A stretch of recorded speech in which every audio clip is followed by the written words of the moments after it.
A lot. And that's what we're going to be talking about today. Where's the love? Where's the respect? Welcome. I'm Whitney Kobrin, dating and relationship expert and love coach. And this is our very first episode of the Love Coach in My Pocket podcast. So welcome, sit back, relax, and hope you enjoy the episode.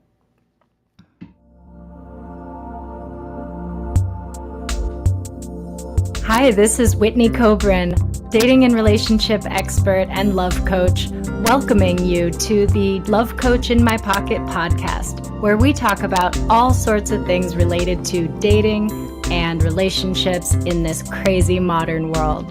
Thanks for joining us. I hope you love the episode, and please leave us a review.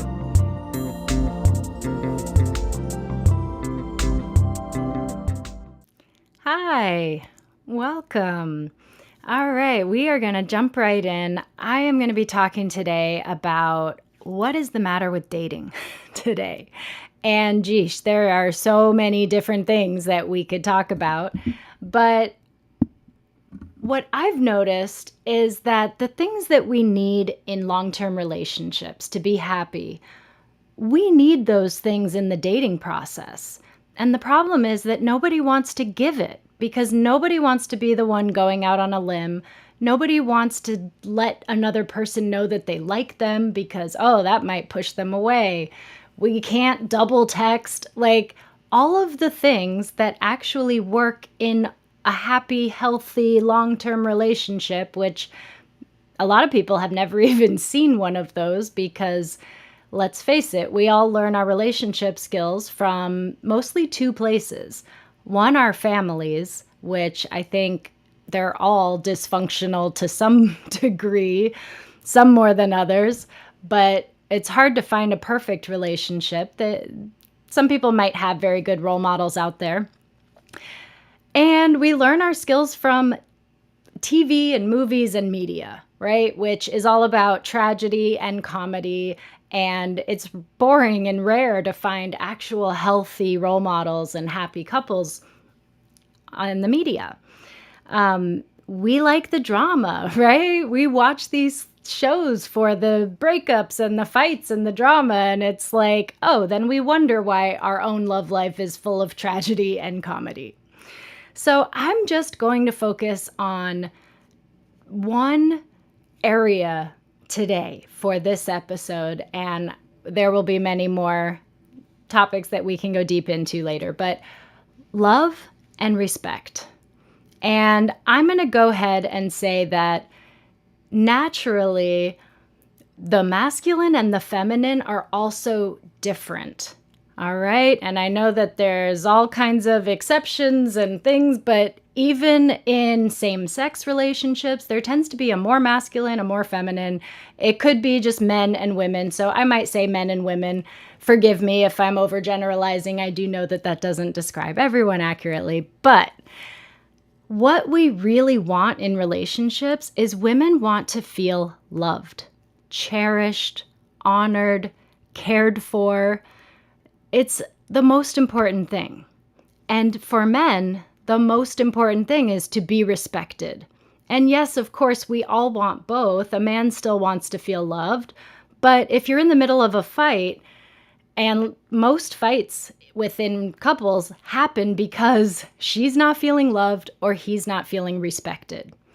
So I'm not going to talk about the long-term relationship so much right now. I want to talk about dating because that's where the crisis is happening. I think everyone is struggling right now with dating. So what if we just make a simple act to add more respect into dating? And I know what you're going to say is, it's everybody else. It's all the jerks. It's all the ghosting people. But you're either part of the problem or part of the solution. So be the change that you want to see in the world. Start treating people the way that you want to be treated. And when you do your own inner work and you gain your self-worth and confidence and you know your boundaries, then you don't need to worry so much about what other people are doing and saying. And if there is a jerk, you let it roll off your back and you move on. I always say that dating is like looking for a needle in a haystack. don't get distracted by all the hey. This one did this and this one did this. Like, move on, get over it. It's okay. You're there to find someone special, to find your person. And as soon as we realize that someone is not what we want, it's important to move on. Don't sit around waiting for somebody to change their mind about you. Don't sit around waiting for somebody to change. You need to be able to accept that person as they are. Where's the respect? There is so much respect lacking in dating today. Just simply sending someone a message and not ever getting a reply. That's not respectful. It's disrespectful. The way that we're super judgmental, rolling our eyes at people because of how they look or what they're into, and without being curious. I find that curiosity is the perfect antidote to judgment. So if you're being judgmental about yourself, be curious, ask questions. Why did I do that? Why is this happening? And same thing with dates and other people. Just be curious, ask them a question. If they're not a match for you, you don't have to continue seeing them, but you should be able to tolerate someone's company for at least the duration of a date, like an hour. Never plan a first date that lasts more than an hour. It's great if you end up hitting it off and it does last more than an hour, but you don't want to be stuck with somebody that you don't like. So how else can we bring more respect into dating? This comes up a lot, that men get inappropriate, that they ask for, oh, I want to see a picture of you. I forgot what you look like. And, what I advise is you don't have to give in. You don't even have to play along. You could say, a really great tip is, you must be confusing me for the me 6 months from now that knows you really well and is willing to do that with you. Or you could just say, that's not really my thing, or I just don't know you that well. But the problem that I see happening is that women are completely shutting down a man's desire. And if you're looking for the love of your life and your partner, to some degree, we want him to have a fire burning for us. We want him to want to look at us. So most guys that are inappropriate, we just need to cut it off, set a boundary, no way. But someone that's very lightly, gently leaning in that direction, testing the waters, maybe it's on a date and he's asking about what you're doing in the morning and you think he's hinting at something. Can we just appreciate the fact that he has a desire, appreciate the fact that he's interested, that he wants to, and we can leave it at that, right? Not saying you have to do anything, but if you just shut it down, how could you talk like that? I mean, this is going to be the same person that 4 months from now, that's going to be totally fine.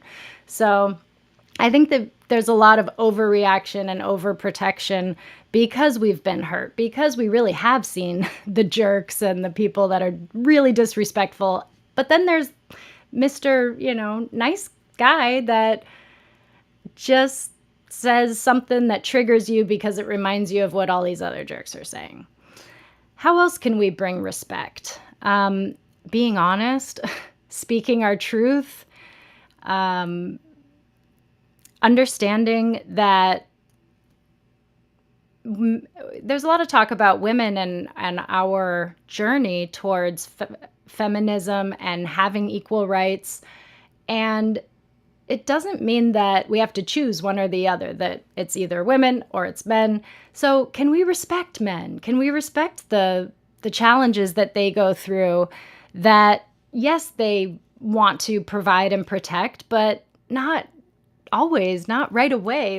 We can't be expecting those things and then judging, criticizing, eye rolling, name calling. We need to get rid of all of that stuff because it's disrespectful.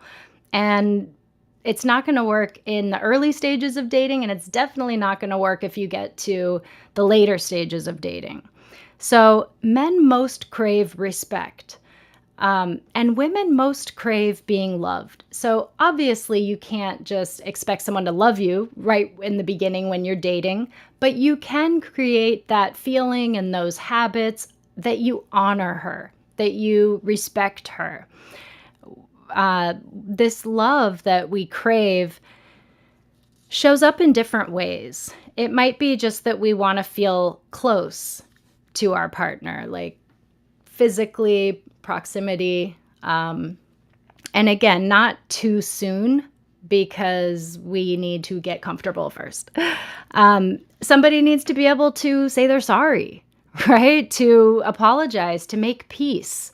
Some people just love the fight and they're just addicted to it. And it's never going to be a long, happy, healthy relationship when you're always fighting and bickering.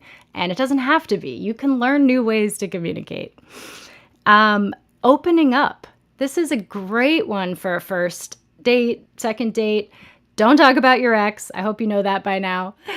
But open up a little bit. Talk about your relationship with one of your relatives that you love or a challenge that you went through in school. You don't have to dump all of your dirty laundry and tell them all the reasons why they shouldn't date you and why you're crazy. Nobody wants to hear that. But they also don't want to hear that, oh, work's great. Everything's great. Oh, yeah, that's great. Oh, this is great too. And that's like, have something interesting to say, have some stories. And what people are really craving these days is vulnerability. Vulnerability is being open to attack. So that's why it's so scary. It's really scary because we could totally be shut down. But it's also 100% necessary. If you're never vulnerable in your dates, then it's never going to turn into a love relationship because vulnerability is required. We need to be seen and known and felt,